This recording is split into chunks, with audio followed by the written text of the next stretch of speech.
Kami nga ang humahanga kay Edo ngayon.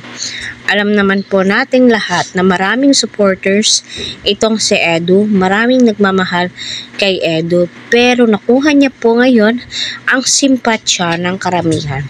Dahil nga po sa ginagawa po niya sa pamilya ni Viancy.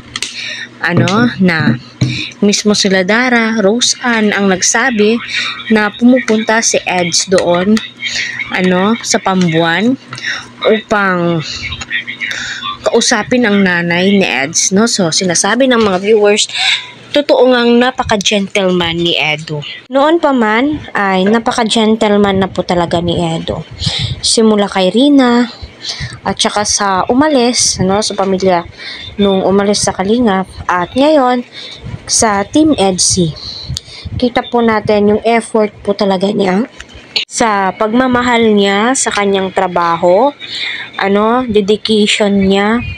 Ramdam po natin kung paano itong si Edo sa lahat, kaya niya makipagsabayan, kayang-kaya niyang mag-adjust para makuha ang loob.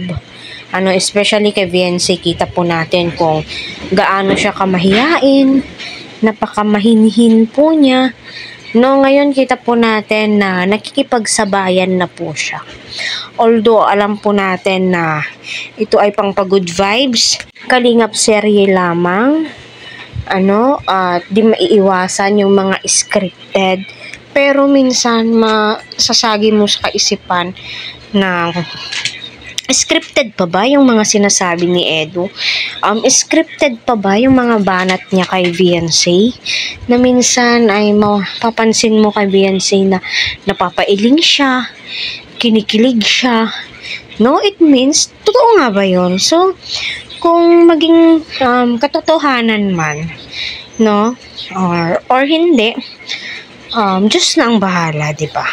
At least kayo ay nakatulong sa Team EDSI, especially kay Viancy.